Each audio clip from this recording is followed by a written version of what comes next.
Then the cast members and directors came on and talked about the film. And as they were talking about it, the moderator was like, was referring to the film as like giving out trigger warnings. And I was like, excuse me? What's going on here? I felt like the Punisher like rapped on a chair like, no, no, no, no, no, no, no, no.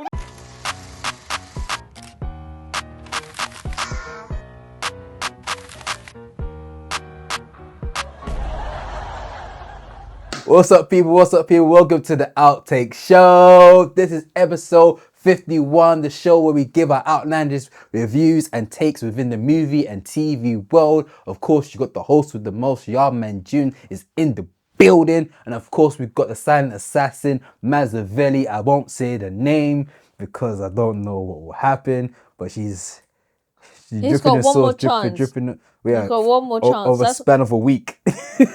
Yeah. It doesn't matter how long. It doesn't redo off the 24 hours. No. That's your rules. Yeah. So I can't say her name, but as you can tell, you know what she's dressed as. And I'm just really comfortable. She's going to be asked to change. Yeah, this is like, I don't even want to give a promo, but this is mad comfortable, man. Do you want to do no promo? No free promo? No. No free promo. This ain't an ad. Yeah, fair This enough. is Outtake Show, where we are the home of your favourite film and TV knowledge. Yes, we are. And today's episode is solely based on the BFI Film Festival. So, of course, LFF, baby! Me and Maz attended and watched a bunch of films. So, within this episode, we're going to talk about all the films we've watched, our experiences during the festival, and what to look out for the next couple of years, because we saw some stuff that won't be out for a while. Minute, yeah. Yeah, so we're gonna get through it. Let me get cozy, actually. Hold on 1 second. We do now have a whiteboard now with all the stuff that we want to talk about. So if you see our eyes glazing over there, that means we're looking at the whiteboard. And the first question Maz has there: what did we watch? What did we watch? What did you watch? Well, I've got to say, maybe I should leave that for last. I'll go through the process of my experience at the BFI. The first film I watched was a film called Nickle Boys. I believe it was a Curvan film. I saw a trailer for it. I was blown away by the cinematography of it, and I thought, okay, I definitely want to check this out. But I didn't know what the premise of the story was. So I walked in there, got to my seat. Blind. Where were you sat? So I was in a nice little corner seat. Balcony, non-balcony. Oh yeah, by the way, where you are in the Royal Festival Hall, is really big. So you get like a normal seat and then a balcony seat. Yeah. Where were you at? Well, I don't think it was balcony, but it was like, where we were for Bird, it was like above that. Oh, okay.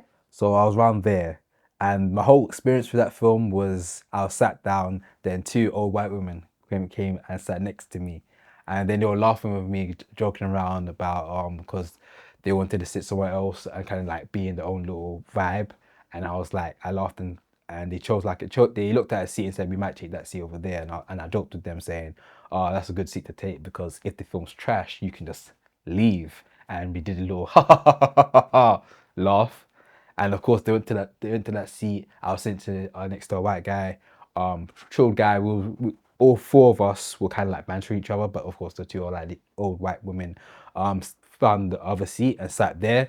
Then the cast members and directors came on and talked about the film. And as they were talking about it, the moderator was like, was referring to the film as like giving out trigger warnings. And I was like, excuse me? What do you mean trigger warnings? What's going on here? It's like, I felt like the Punisher like rapped on the chair like, no, no, no, no, no, no, no, no, no, no, no, no. What I'm about to watch right now, I was like, oh Lord. And I remember the trailer having two black kids. I was like, oh, it's gonna be some triggering stuff. And if you know me, I'm not really into watching black trauma. It's neither of us is. Not my bag at all. I don't like watching it. It puts me in a really bad mood. But I'm here. Let me watch the film. And I watched it. And boy, did he get it. Did you cry? I got teary. No, did you cry? I mean, technically, yeah, I cried. Yeah, I definitely had tears coming down. It was a very beautiful, emotional, sad story. I believe it's based on a true story. I know it's based on a book. I don't know if the book is based off true events, but it was a lot to take in. The two old white people did leave. They left the cinema. They walked out of the cinema while watching it. Just give premise of the film. It kind of touches.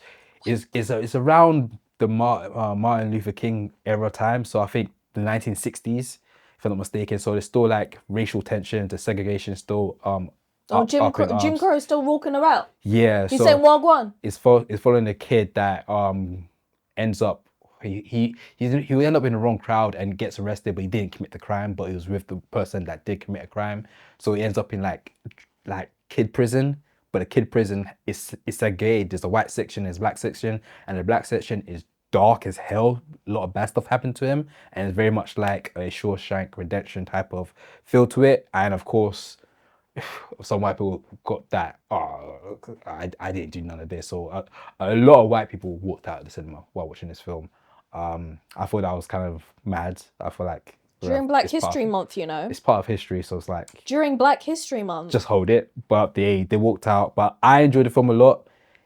It was a lot for me to take in. The visuals was beautiful. It's shot in like a POV, and it follows two kids. And throughout some of the film, we follow one kid. Then the camera does some weird like artsy stuff and goes and follows the other kid, and then it ends how it ends. So good, so beautiful, so amazing. Happy or was it sad? It was a sad ending. That's when the tears came out. That's when the tears came out, boy. Shit. But yeah, that was the first film I watched. And do you know when it's going to be out in cinemas? I believe it comes out next couple of weeks. I think it comes out, if I'm recording, I think it comes out next. Oh no, that is a lie. In the UK, it comes out on the 3rd of January. So racism. Next year, check it out. You will get emotional, but you will enjoy the story because it was beautifully done. But that was my first film I watched. Yeah, during the BFI, and I had to do a little walk. I had to walk around for a bit. I couldn't go straight home. I was like, damn. You know when you watch those race films and you just look at white people like, you mother, you mother, you mother. I had to walk around for a bit like, white people will be on some shit, man. But obviously, times have changed. Yeah, not but all like, white people, but. But damn, that film. Your ancestors. Also, your grandma that walked out was moving mad. Yeah, those people walked out that moving mad. But that was my first film that I experienced. What was your first film that you watched? So I watched The Piano Lessons, which was directed by Malcolm Washington, the youngest of the Washington siblings. The Nepo film. Produced by was it Kendra? Washingtons. Washington. It also has Samuel Jackson, nice. J.D. Washington, and Danielle. I don't know how to. Oh yeah, Samuel Jackson's in it as well. Yeah, is it called The Piano Lessons? Ray Fisher. The Piano Lessons. Cool. Yeah, I'll go up on there. Yeah, Ray Fisher's in. Oh, Ray Fisher! Yeah. Shout out to him. He's back and active ever since Justice League. He's been looking kind of south for him, but he seemed like he's back and well. So yeah, how was it? I really liked Ray Fisher's character, weren't I? Oh yeah. Was that the only thing you liked? I enjoyed the cinematography, and I think because this is actually a play. It's a screen adaptation of a play. Yeah. And they were working very closely with the family of the playwright who'd passed away. So I feel like that definitely impacted how the direction of the film was. Yeah. So personally for me, there were points of it where there wasn't a good connection. The chemistry between the cast wasn't as amazing. Yeah. And parts of it I felt it is a horror. It's a horror? It's a horror. It's a black trauma. It's black trauma, but it's horror. I ain't got time for this, man. But then, yeah, it's black trauma, but it's horror. Black trauma is horror. Black trauma is horror with it. But the horror element for me, personally, I found it a bit gimmicky at the end. Oh, really? And that's saying something. I don't mess with horror films, but I've just spent a whole summer watching horror films. You did, yeah. Going to you even dressed as a horror figure. Yeah. Turn around and die. Anyway, I just feel like, yeah, it has potential, and I think that there are elements you are going to enjoy, but for me personally, it's not my cup of tea. Oh wow. So over black trauma storylines. Also, white people were walking out halfway through the screening. Damn, white people would just be walking out of that shit. Hey man, you know what? Yeah, you can't do that.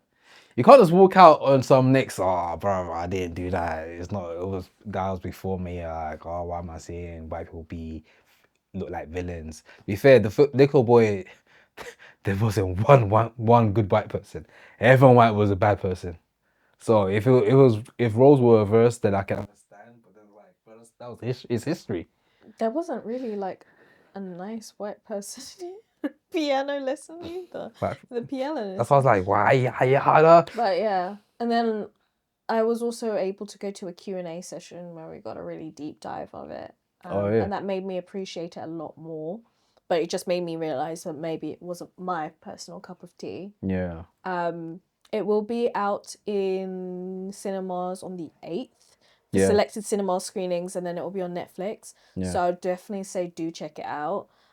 Just to support other black films. I know obviously hearing black trauma films from us two who don't enjoy it is quite a contradiction, but it's better than having our stories being told by other people and we're getting stereotypes. True. Very true. You did mention before the act of a director doing a debut like off of film school. Oh yeah, so I did say Junior is really trying to stir the pot. I tried to not say it, but like it felt for me personally like you could tell this was like a fresh project where it was a long body and it was a fresh directorial debut. Yeah. Mainly just because of the actor's direction. There's a particular scene where it's just like you're trying to read the emotion. Obviously, it's supposed to be like elusive, but I was kind of like, I genuinely don't know how this could go. Yeah. And when I watched it the second time for the Q&A session as well, I was just as equally confused. I knew what was happening, but I was just like, So I think his cinematography, Malcolm's cinematography is amazing. Yeah. The first opening shots are phenomenal. I think that like hopefully with time, he gets to understand how to do a bit of actor directing in terms of like character development. But I think it's just very difficult because I've been seeing a lot of actor directors, so actors becoming directors, and they know exactly how to do that. Yeah. And so in my head, that's what I'm trying to be like, oh, okay, so this is what I'm expecting, and it's not necessarily the same level. But in terms of cinematography, phenomenal.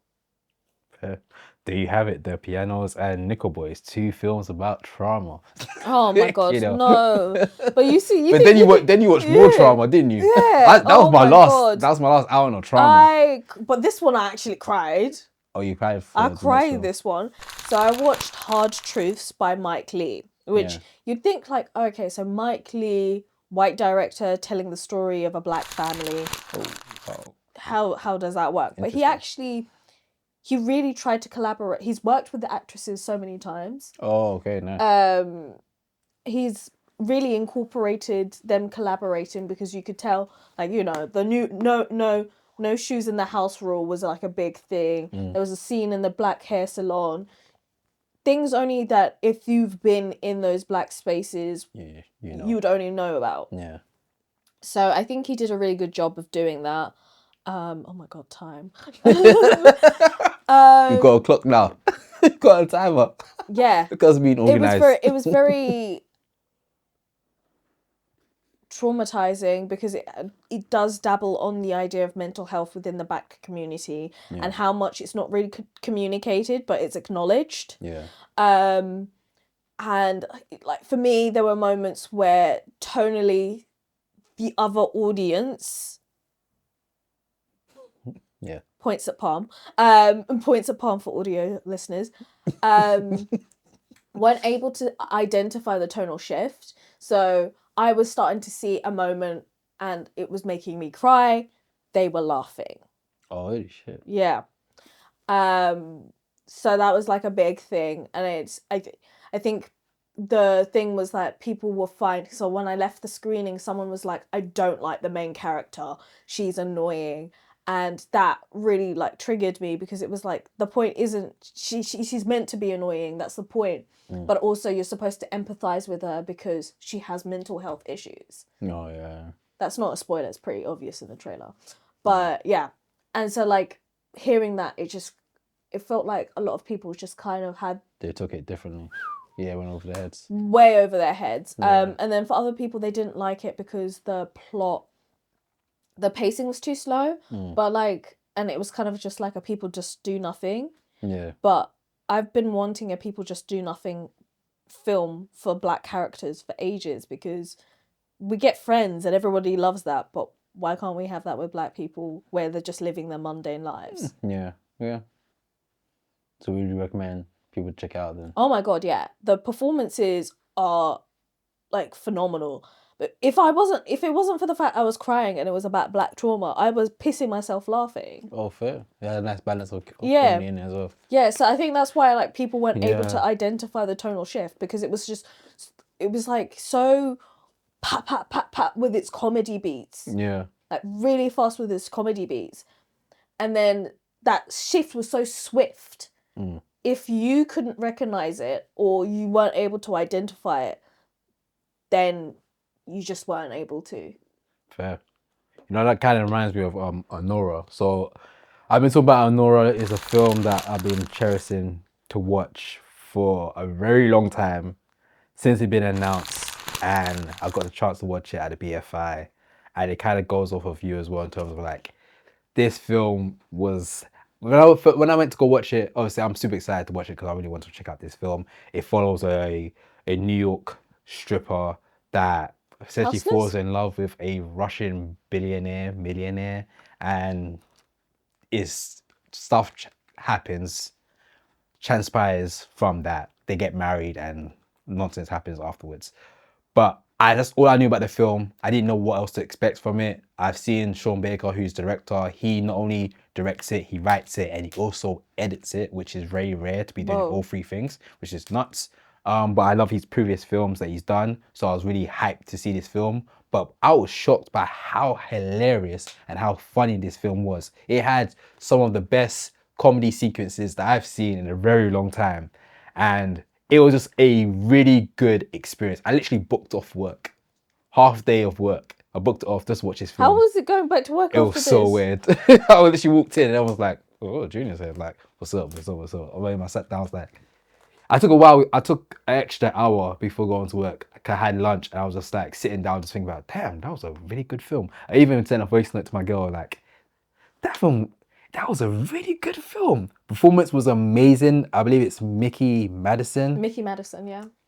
Bruh, if she don't get at least a nomination for Oscars, then we've done her a disservice. Performance was impeccable. I've been hearing how good a performance was before watching the film, and it made me think, oh, maybe it's not as good as people are saying it is. Until I watched it, finished it, and I was like, yeah, she did that. Well, as might as well go ate that shit. Ate that shit. And it was a great cinema experience. I watched the movie with movie people, and I walked out and I heard everyone chit-chatting about the movie. I was like, it just feels good to watch movie with movie people. Yeah. I just love movies and just love talking about movies. I was like, it was just a nice day.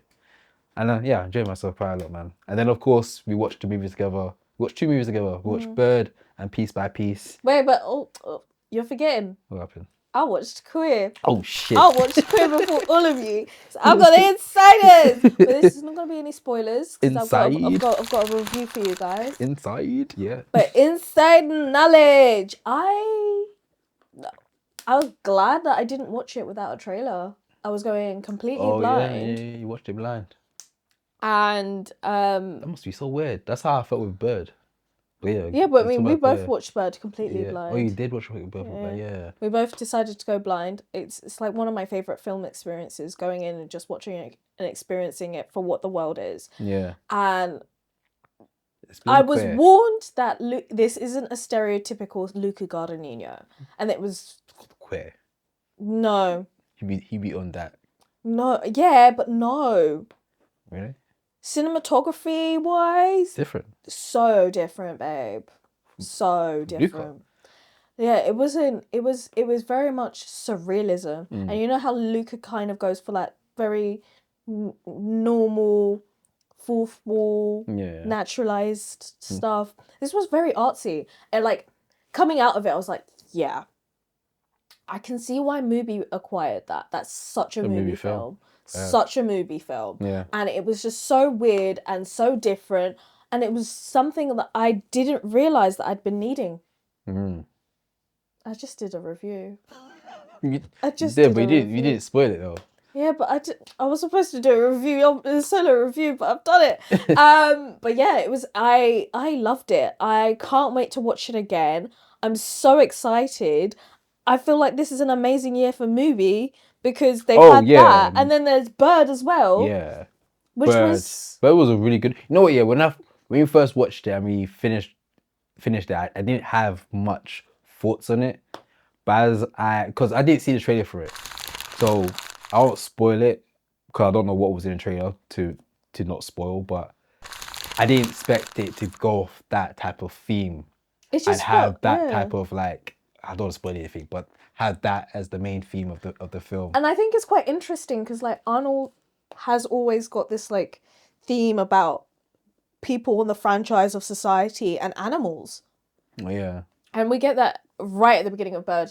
This introduction, this contrast between like being on the edge and then animals and the city, and Yeah. you kind of like all over the place. Yeah. And it doesn't feel like that by the end.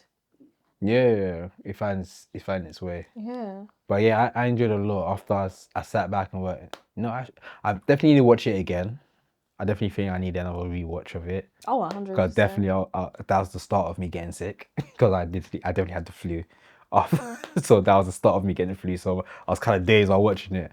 But for the most part, I enjoyed it quite a lot. I don't want to do spoilers, but I was going to talk about someone's performance. Nakaya's. And I was going to talk about Barry's. Yeah. And the lack of... Oh, well, because he wasn't there. But my thing is... Was he acting? Why did you turn down Gladiators if you're not going to give like... I was expecting a performance. But I feel at the same time, it wasn't his story. It wasn't his story. Bro, you don't turn down Gladiators to do that. And that what he did wasn't bad, but it wasn't great. It wasn't phenomenal, but it was never his story. And I think Nakaya is an incredibly, she's amazing. incredibly talented actor. I think it's amazing as well because the storyline, they didn't know the full storyline until they watched it at Cannes. Yeah, and also they found her in school, and they said that they found her in a mix of a fight. Like, in the playground. They were fighting, and then they just saw her in the background just watching the fight. Yeah. Bro. We want that one. And yeah, I feel like I want to watch it again. Same. Franz Rogowski's performance was good. Amazing. Yeah, really good. Yeah. Yeah, he shocked me. He actually surprised me because I didn't really expect much from him, to be fair. He plays a really good weirdo. He has a weirdo face.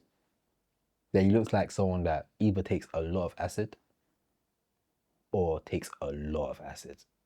I don't know what that means, but okay, babe. We're speaking of taking a lot of acid. Piece by piece. Well done. Well played. Piece of Peace was the last film we watched. It was the end of the whole festival. It was a closing. Yeah, and Piece by Piece was friggin' amazing. Obviously, the biopic on Pharrell, but the twist is it's all based, is filmed as Lego. It's Lego animation, and it makes complete sense for someone like Pharrell, as you mentioned before, that he sees sound. I can't pronounce it, but synesthesia? Synesthesia? Is that how you pronounce it? Comment below and let me know if I pronounced it correctly. Yeah. But synesthesia, where you see sound. Yeah. And I think the Lego pieces were very colourful and very vibrant, so it worked well. And for his visions of how he makes music, I think Lego pieces make perfect sense. Like when you watch it, it just makes sense why he chose Lego as the theme of it. There was no way that you could get that whole process of creating a song and letting the audience be a part of that experience without it being Lego pieces. Yeah. And I almost broke my neck because the music. Woo! Oh my god! There was the two of us. Everyone else was like this, and there was the two of us going. bro, he was going in. You know, Fro's that guy, bro. He's made bangers after bangers after bangers. Tyler, the creator, popped up at one point. Yeah, he played at the the teacher. beginning. He played the teacher. Yeah, he Bro. turned that crusty voice. It sounded like a dinosaur. But it was really good. It was amazing. After watching it, I was truly inspired just to be yourself and just like whatever you're into it and don't be shy away. He definitely was the pioneer of people with it coming, bringing like skateboarding to hip hop, being a nerd in hip hop, being a black nerd in hip hop. He really championed that. I think people like ASAP Rocky, Tyler the Creator are all branches off of that Pharrell tree, and it was really good. I even went home thinking, you know, I think someone like Kanye West would be good for like a Lego film as well. Like, I would love to see biopics on certain creatives done in a very artistic way, because I don't want to see the standard biopic format for certain people, because it just doesn't make sense. But this made sense. It was beautiful. Music was amazing. Loved it. It was a great way to end the film festival. And it was nice to have such a high as well. Oh yeah, after all the trauma.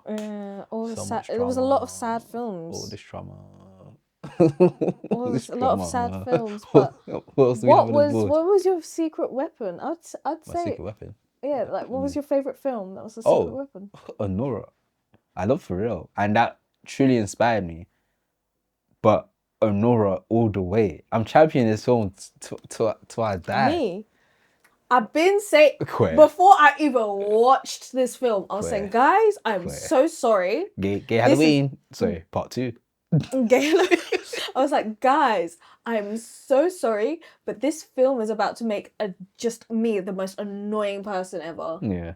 And I was right. Like, I can't. Like, the soundtrack was phenomenal. The I'm looking forward to the soundtrack. I'm looking forward to the cinematography. You may need to bleep this. I can't wait to watch it for the second time. I can't wait.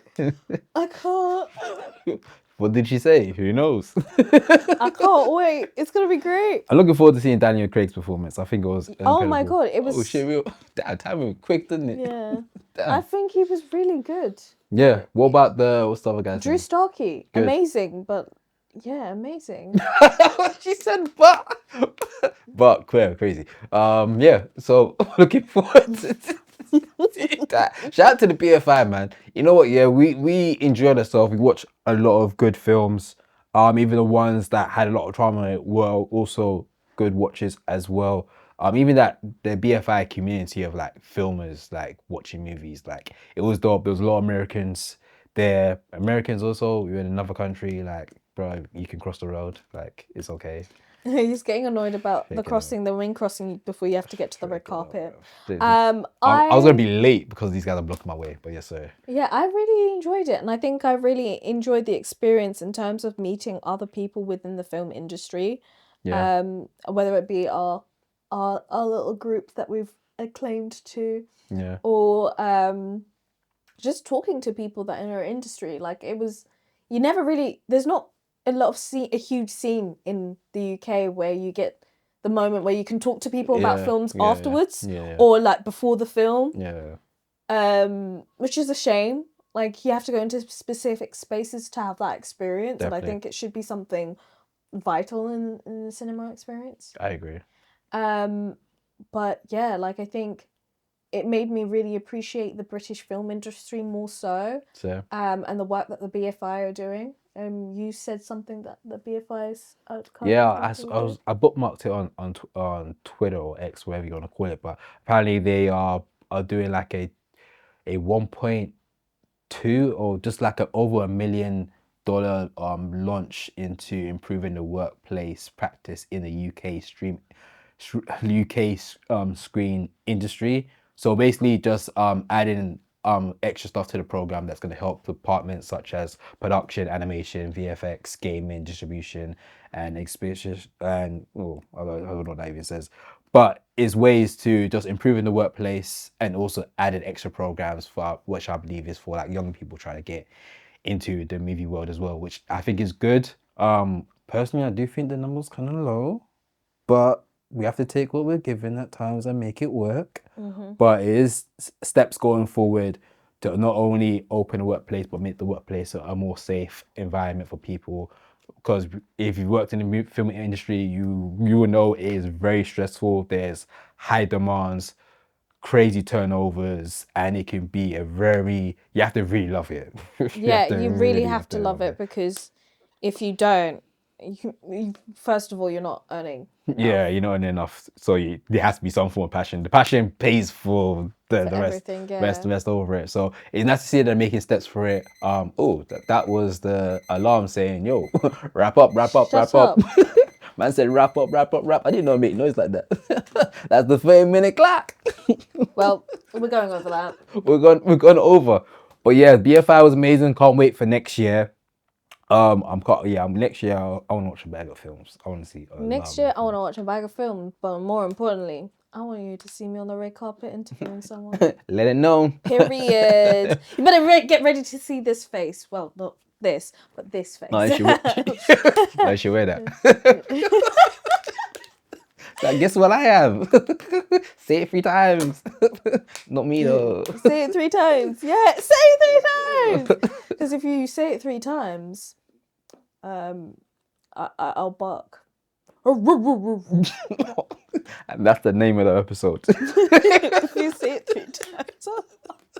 But yes, you got myself, Yaman June's in the building. We got Mazzavelli as well, the silent assassin. This is the Outtake show, episode 51. Be sure to like, share, and subscribe, and let other people know about our show. Dropping every Wednesday at 5 p.m. If you're into movies, then you should be watching. Until next time, guys. Peace and love. Bye.